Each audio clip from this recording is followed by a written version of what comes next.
Kemarin sempat Ibu Iriana Jokowi pesan juga. Jadi TNI itu beberapa panglima ada yang nyuruh perwiranya ke rumah tuh. Serius? Beli langsung 300 piece. Serius lu? Serius, angkanya bisa buat beli NMAX 1. Lu pernah ngalamin rugi gak sih di bisnis ini? Kalau di bisnis prakarya nggak? Nggak pernah? Nggak pernah. Ada omset? Omset ya? Ya, satu Avanza lah. Satu Avanza bisa? Ya. Prestasi anak biasa aja nggak apa-apa. Shut up.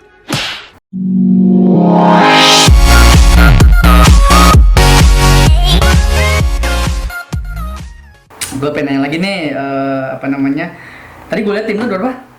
Udah 6. Tim lu ada 6, itu dari hulu ke hilir, berarti Iya. kan ada orang produksi, ada orang yang marketing. Iya. Nah, orang produksi itu ngurusinnya kan lumayan tuh, orang dari produksi. Gua aja yang ngurusin dari langsung hilir aja, gue juga lumayan crowded tuh. Tim gua ada berapa? 12 kali ya, 12 ya. Itu lumayan pusing juga, apalagi lu yang dari hulu ke hilir gitu. Jadi yang kita pelajari itu di sini kita ngikutin jalan itunya pemerintahan juga. Jadi pemerintah untuk saat ini apa sih yang dikejar? Nah, dari situ kita juga masuk ke ranahnya gitu. Contohnya kayak gini. Tanggal sekian besok itu acara batik nasional. Nah, dari situ 1 bulan sebelumnya kita udah prepare. Kita harus sudah memotong kain, motong ini, motong lilinnya, kita siapin canting, kita pewarna batiknya. Kemarin sempat Ibu Iriana Jokowi pesan juga. Ibu Iriana, bener loh, yang bener nih. Cuman dia kan nggak langsung. Jadi ada beberapa, kan kemarin kebetulan sama ASN TNI ya. Jadi TNI itu beberapa panglima ada yang nyuruh perwiranya ke rumah tuh. Serius? Beli langsung 300 piece. Serius lu? Serius, angkanya bisa buat beli NMAX 1. Perwira TNI loh, Perwira datang ke lu. TNI datang, itu karena Beli apa? langsung disuruh panglimanya katanya. Saya ini perwira Pak, disuruh Beli apa? ngomong, beli alat batik. Alat batik yang Alat batik. Jadi kain, ada lilin buat nyanting. ini bener loh, ini jangan Bener, lu bisa bener. tadi lu bisa ngebuktiin. Ada kontaknya. Ada kontak dan transaksi Ada kontak ya? dan transaksi ada. Gila sih emang. Bener. Itu sampai kita kerjain sampai jam 2 malam itu.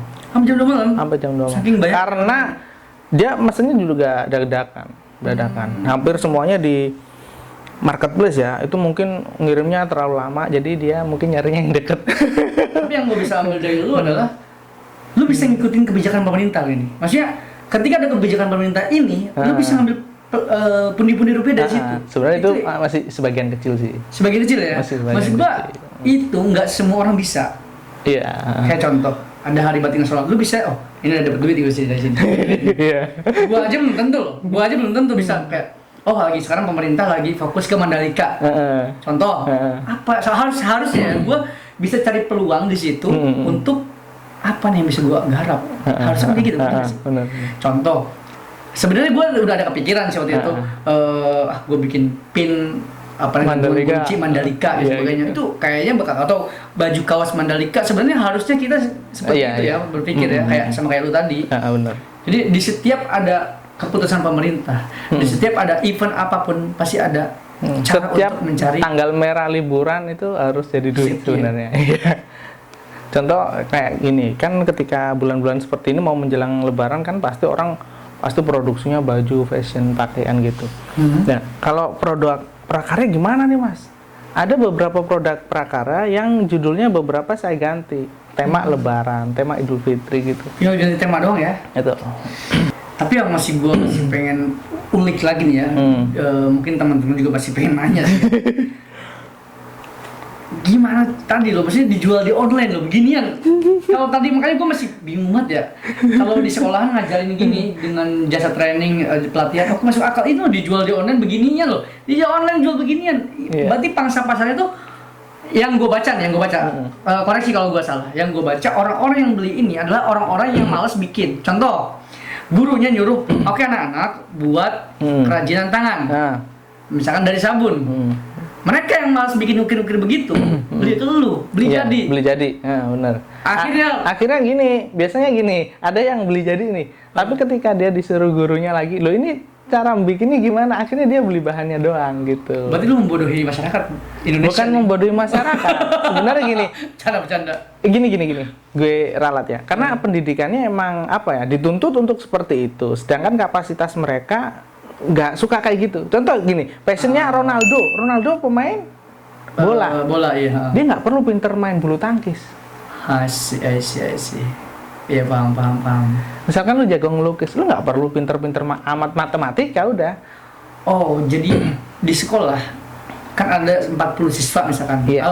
Anggaplah misalkan ada 40 siswa yang lagi mata pelajaran prakarya. Iya, betul. Nggak semua orang suka prakarya. Betul. Tapi sekolah mewajibkan untuk Regulasinya seperti itu. regulasi sekolah mewajibkan untuk bikin semuanya. Betul. Padahal nggak semua orang suka. Nggak semua orang suka. Gua dapet ininya. Cluenya gua dapet. Terus Mas, gua pengen nanya lagi nih. Kan ada orang yang dia punya duit Nah, tapi nggak punya ide. Ada orang punya ide tapi nggak punya duit.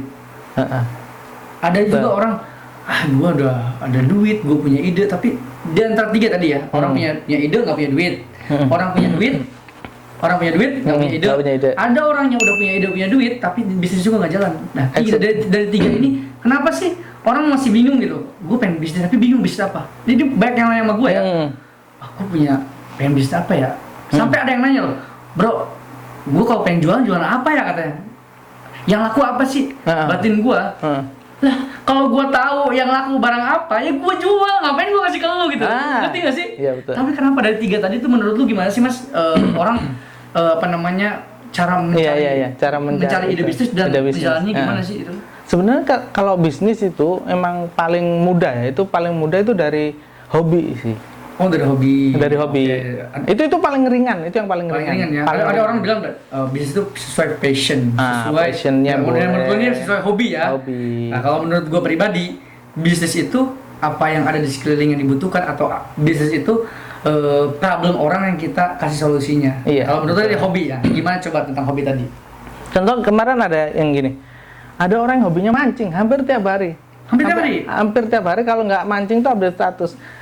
Ngopi udah, rokokan udah, tapi belum mancing. Oke. Nah, dari situ dia ternyata paham alat pancing yang bagus, terus kerekannya yang bagus, terus mata kail yang bagus, senar yang bagus. Akhirnya dia paham tuh dari situ. Nah, dari situ dia juga udah mulai jualan online. Karena dia pasti tahu di mana orang penjual yang terbaik di situ. Kebutuhan alat pancing. Nah, dia ngejual ke siapa? Orang yang lebih belum paham dari dia. Istilahnya orang yang sudah berilmu di sini, orang yang belum berilmu di sini, dia masih bisa jualan di sini gitu. Oke, ya nggak harus orang berilmu dan nggak berilmu iya. juga sih. Cuman dia kan belum tahu suppliernya. Kalau dikasih tahu kan otomatis dia juga langsung belinya ke sono. Maksud gue yang gue ini itu nggak harus orang berilmu dan nggak berilmu. Bukan berilmu sih, berpengetahuan lebih awal. Ya, maksud gue gini loh. Orang yang berpengetahuan lebih tentang alat pancing atau orang yang belum tahu tentang alat pancing, dua-duanya juga pasti nggak semua ini mau jualan. Iya, betul. Tapi orang yang paham mau jualan, itu yang eksekusinya harus cepat. Tapi kalau menurut gua itu ceruknya atau misalkan peluangnya kecil banget ya, hanya orang-orang yang suka mancing. Benar. Tapi ada tapinya loh teman-teman. Dari 270 juta jiwa di Indonesia, ambillah mungkin 1% yang suka mancing. Anggaplah 2.000 orang lah, misalkan 2.700 orang yang suka mancing. Nah, kalau kita bisa jualan ke 2.000 orang itu, iya, betul. Sama aja kan, bisa dapat pundi-pundi rupiah. Betul. Jadi sebenarnya itu dari rentetan mancing ya. Dari hobi doang. Simpel ya. Simple. Idenya itu cuma dari hobi mancing. Tapi kalau dia mau mengeksplor hobi rentetan turunannya banyak. Turunnya banyak lagi. Pasti banyak lagi. Karena misalkan nih pelet yang bagus apa? Nah. Pelet itu apa namanya? Pakan ikan. Pelet ya. Iya, maksudnya kan banyak dari pancing itu. Bisa jualan pakan ikan, bisa jualan ikannya juga. Bisa juga loh, Mas. Apa coba kalau yang lo tahu dari situ turunnya lagi? Iya, bikin pemancingan. Nah, itu dia. Bikin pemancingan. Iya, betul. Jadi bagi teman-teman yang masih bingung dengan gua mau bisnis apa sih? Sebenarnya nggak usah bingung ya. Tinggal apa sih yang dilakuin tiap hari. Jadi sebenarnya simple ya. Cuman yang bikin nggak simple tuh mungkin masih bingung. Orang masih kenapa? Yang gua tanya kenapa orang masih bingung deh. Menurut lu gimana deh? Kalau orang bingung itu biasanya gini. kebutuhan uangnya masih belum mendesak. Oke. Terus yang kedua, biasanya keinginannya ya setengah-setengah gitu. Ketiga, belum terlilit hutang.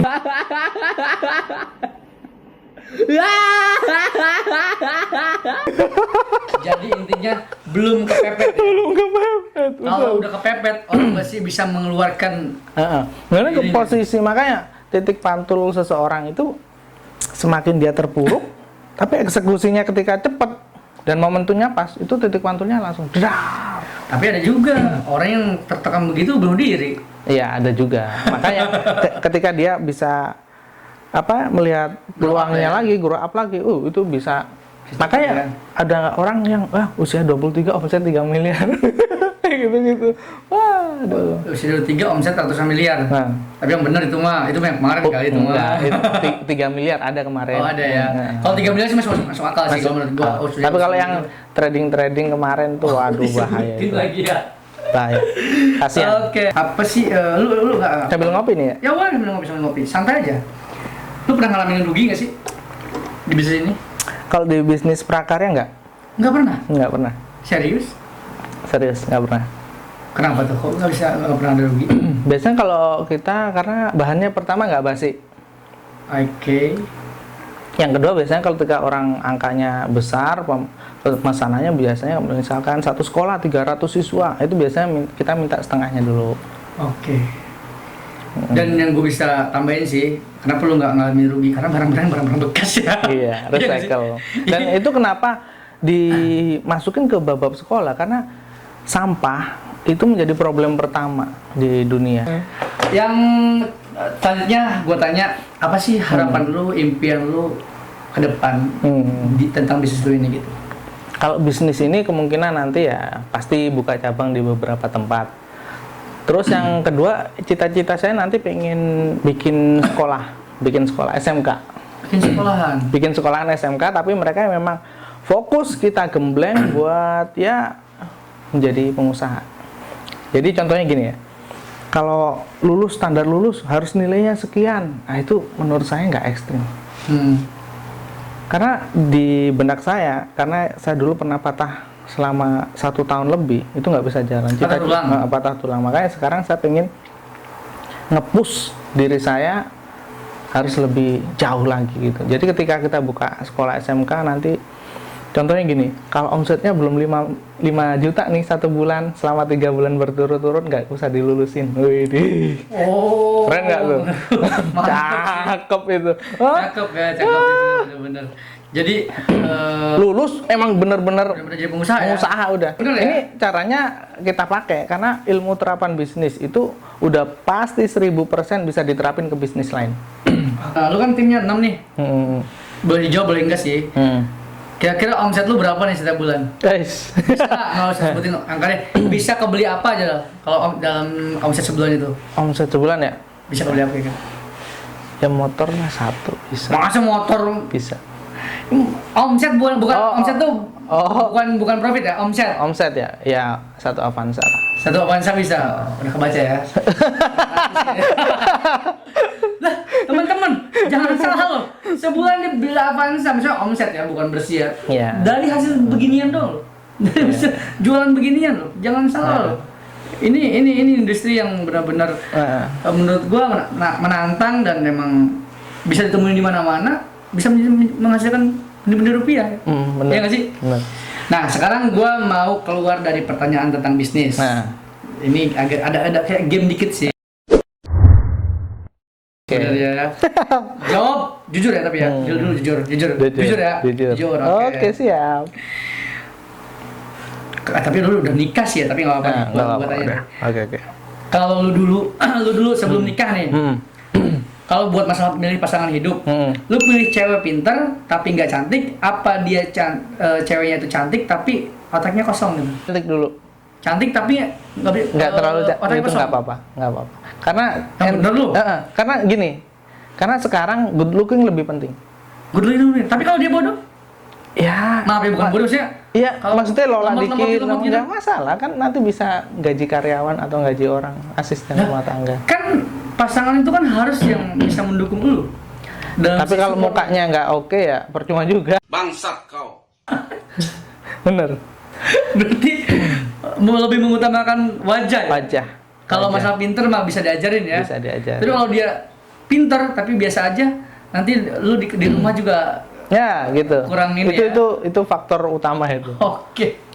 Berarti cantik dulu ya. Ini nggak rasis ya, cuman emang kan pilihan aja Iya, ya, pilih aja. Terus pilih bisnis omset turun tapi anak berprestasi, Mm-mm. atau omset naik tapi prestasi anak biasa aja. Prestasi anak biasa aja nggak apa-apa. Syarat.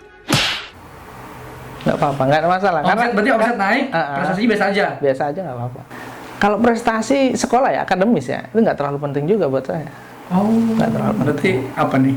Omset tetap number one. Omset number one. Karena kalau omset number one anak bisa diajarin lagi ya. Dia bisa bikin, mungkin dia hobinya lain. Private gitu. ya bisa ya? Bisa. Oke. Terus pilih terkenal tapi jauh sama keluarga, atau pilih jadi orang biasa aja tapi anak bini dekat sama lo nih. Yang penting anak bini dekat sama kita dulu. Ini kan tadi pilihannya kan pilih lu terkenal tapi jauh sama anak bini. Yang ada itunya tadi. Yang penting Berarti pilih lu biasa aja biasa tapi aja. sama anak bini. Betul. Tapi nanti ketika omsetnya udah naik nanti bisa. Nah sama aja lu kayak gitu lu. Ya tapi kan beda. Utamanya sih di keluarga dulu. Oh, keluarga dulu. Ya tak tahu bini nih kalau dalam bini nonton gimana? Itu maksudnya kan gini. Jadi Ya kalau bisa milih mah harus omset lu terkenal dan dekat sama anak bini ya. iya. Kalau boleh milih, tapi dua tadi pilihannya. Tapi pilihannya kan itu sebenarnya pilihannya kan curang banget. Berarti Tapi ya, yang penting pilih keluarga hati dulu. ya. Karena lu biasa aja tapi keluarga nyaman dan sebagainya, harmonis lah ya. Terus pilih selingkuh atau diselingkuhi? waduh ini sama-sama nggak enak ya. Ya pilih aja, pilih selingkuh, atau diselingkuhi. Selingkuh. Oh, gue bilang yang dulu. Gue bilang yang dulu. Bener. Gue bilang yang dulu nih. Tapi ya itu enggak. Karena Tapi- menikah itu ada konsekuensinya. Kalau saya dan istri itu konsekuensinya gini. Ketika ada salah satu di antara kita selingkuh, udah kita langsung cerai. Nggak pakai enggak, langsung cerai. Berarti pilihnya selingkuh daripada diselingkuhi ya. Karena diselingkuh sakit ya. Iya. Tapi kalau selingkuh enak ya. Kan gini, ketika kita selingkuh, Ya bisa jawab. gini. Ketika kita selingkuh, artinya kan kita ada sesuatu yang membuat kita nyaman juga gitu. Sama orang lain tapi ya. Sama orang lain memang. Nah, dari situ kan misalkan pisah kan udah gandeng kan, nggak istilah kan kayak gitu. Kadang rumput kasarannya. tetangga lebih hijau ya. Pilih kaya singkat, uang hasil tipu-tipu, atau hidup sederhana berkat uang dari uangnya halal. Ya pasti sederhana lah. Dari halal ya. Sederhana. Karena kalau kayak tipu-tipu, Kayak tipu-tipu, ya aduh, ini gila. nyambung nih sekarang nih pertanyaan selanjutnya enggak game lagi nih ya. Nyambung ke kayak tipu-tipu. Oh kayak. Teman-teman Oke. sudah tahu nih ya. Kita yang lagi jawab. viral sekarang kita nggak mau Iya. orang sih. Cuman, ya ini gue pengen tanya aja sih. Menurut lu apa sih definisi crazy rich, kan sekarang lagi viral banget tuh crazy rich, ini crazy rich, ini dan sebagainya. Menurut lu gimana sih crazy rich? Crazy rich itu sebenarnya nggak ada. Yang benar-benar crazy rich itu justru orang yang memang real punya bisnis. Ya kalau menurut lu tadi orang crazy rich orang yang Benar-benar punya punya bisnis. bisnis. Itu benar-benar crazy rich. Nah, kalau yang kayak kemarin itu juga kan punya bisnis deh. Iya, kan habis dari nipu-nipu punya duit baru bikin bisnis kan? Oh, Beda. punya bisnis. Bukan punya bisnis baru untung terus dia jadi crazy rich. Enggak. Jadi mereka udah dapat duit nih. Nipu dulu, misalkan berarti ya? nipu-nipu, des. Misalkan udah sekian nih. Kan potong iya, sekian, bisa buat bisnis ini sekian. Kan masih banyak. Berarti menurut tuh crazy rich adalah orang yang benar-benar punya bisnis ya. Real Tapi business. sebenarnya bukan bisnis doang sih, orang-orang kayak punya kayak punya aset digital. Aset juga. digital, contohnya Kayak gini itu. lah, kayak Raffi Ahmad pun. Raffi Ahmad emang nggak punya bisnis. Bisnisnya sebelumnya banyak. Banyak emang dia benar banyak. Kan ketika dia entertain, misalkan emang nggak ada bisnis, ketika duitnya udah lumayan banyak kan potong sini, bikin Oke, gitu paham sih, ya, benar-benar. Menurut lu gimana sih trading itu gimana sih menurut lu? Karena sekarang kan anak-anak muda sekarang sebelum ada yang sekarang ya ada kayak ditangkap-tangkapin itu, pengen orang anak muda sekarang tuh kaya tapi instan. Nggak ada. Iya nggak sih? Nggak ada ya? Nggak ada. Nggak ada ya teman-teman ya? Nggak ada. Kaya instan tuh nggak ada. Nggak ada. Gua benar-benar ngerasain sendiri. Gua dari 2016 ya, lu 2014 ya. Prosesnya itu pasti ada. Pasti lu ngelewatin proses. Nggak mungkin lu nggak pakai proses. Contoh gini ya, Bitcoin waktu harga 40 saya beli. Oh, pernah beli Bitcoin? Saya beli, terus dia naik di angka 100 berapa, langsung saya jual. Udah, kalau misalkan sekarang Bitcoin harga 500 miliar, itu udah harga tertingginya mungkin. Bisa turun lagi dong. Bisa turun lagi. Jadi ketika sebenarnya nggak ada yang apa ya, ketika kita trading itu untuk sebagian, bukan jadi satu-satunya sebenarnya. Ketika orang mengatakan ini satu-satunya bisnis saya, sebenarnya kita lihat dulu, tarik dulu. Dia pakai apa alat menghasilkannya. Nah, kemarin ternyata terungkap dia promosi robot tradingnya, kayak gitu-gitu. Oh, berarti menurut lo trading itu adalah bukan bisnis satu-satunya ya? Bisnis satunya. Dia contoh kalau rata-rata pengusaha pasti ketika dia punya duitnya lebih, dia beli sahamnya. Nggak mainin ceklik Oh, itu mah investasi dong. Iya. Bursa Itu efek masuknya juga kalau di tradingin biasa tetap ada yang megang juga gitu. Ya ada sih yang gue juga pernah belajar sih kayak di Bursa Efek Indonesia itu kan jelas ya dia terdaftar di OJK, di Bapepti dan udah legal juga kan Iya, kalau Bursa Efek Indonesia ya. Bener. Jelas itu mah jelas gitu maksudnya kita beli saham Unilever. Unilever tuh yang teman-teman Yeah. kalau Unilever tuh yang biasa kita pakai kayak sabun, rinso, Odol, odol itu kan dari produk Unilever ya. Yeah. Contoh Indomie itu kan punya Salim Group kan. Nah, itu kan kalau kita di Bursa Efek Indonesia kan jelas kita beli saham kepemilikan. Jadi kita punya kepemilikan walaupun 0,00001 persen. Kita tetap punya saham kepemilikan di perusahaan tersebut. Iya kan? Iya. Itu jelas ya, jelas itu benar-benar jelas dan legal. Tapi kalau yang zaman sekarang itu trading adalah Ceklik gitu, ada ceklik. binomo, ada yang Naik, ada yang kasus jual, turun, beli gitu. Quotex juga tuh kan ada kasus juga dan sebagainya. Itu menurut gua kayak masyarakat Indonesia pengennya kayaknya cepet sih. Nggak bisa, kayak instan. nggak ada. Contohnya gini ya, misalkan lu kaya, lu bakal ngajak saya apa saudaramu dulu? Ya saudara gua dulu lah pasti, ngapain ajak lu kan logika Simple. gitu. Simple kan. Sebelum terakhir nih jadi gue simpulin deh ya menurut pandangan lu dan menurut menurut pandangan lu lah intinya. Jadi bisnis itu jangan pusing cari ide bisnis karena lu aja yang tadi gue bilang dari sampah bisa menjadi ratusan juta rupiah. Iya, benar. Dan mencari ide bisnis juga tadi nggak usah pusing juga, bisa dari hobi, passion dan dari peluang-peluang apapun itu juga dari keseharian bisa. Terus apalagi intinya nggak ada yang instan ya di dunia ini ya, mau apapun itu ya, semua itu perlu proses. Dulu di 2014 untuk mencapai ratusan juta rupiah aja membutuhkan berapa tahun tuh? hampir 8 tahun ya, 8 tahun lah. 8 tahun yang gue baca juga dari kayak konglomerat juga nggak sebentar, dia bisa jadi konglomerat ya, bukan kayak jadi bisa jadi begitu tuh juga bertahun-tahun ya. Jadi nggak ada yang instan, semua butuh proses dan semua pasti bisa. Semua punya kesempatan yang sama ya. Betul. Oke, coba kasih ke teman-teman yang nonton mungkin saran mungkin atau misalkan quote apa supaya bisa jadi pengusaha deh gitu. Oke, baik. Jadi ketika kita memulai bisnis itu pasti nanti ada yang namanya salah, terus ada juga yang namanya keliru. Nah, itu wajar. Ketika bisnis itu yang terpenting adalah ketika ada kesalahan, koreksi, perbaiki. Bahkan ada beberapa pengusaha di Indonesia yang jatuh bangun. Dia cuma bilang satu hal. Ketika bisnis saya gagal, I will start again. Mulai lagi dan mulai lagi. Oke, nggak ada pernah menyerah ya. Nggak boleh menyerah ya. Nggak boleh. Harus give up. Never give up. Apalagi kalau muka nggak good looking ya. Good looking lagi. Oke, teman-teman.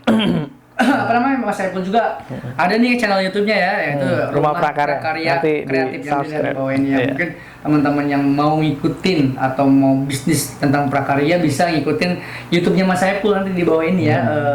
Untuk kayak prosesnya seperti apa semua ada ya. Ada tutorial juga banyak ya, intinya gitu ya. Dan kalau misalnya teman-teman mau pengen silaturahmi atau misalkan pengen belajar online atau belajar ini pun welcome nggak kira-kira ada boleh ya. Tapi yang penting jelas aja sih ya, jangan mau tipu-tipu atau kayak gimana. Oke, mungkin gitu ya teman-teman.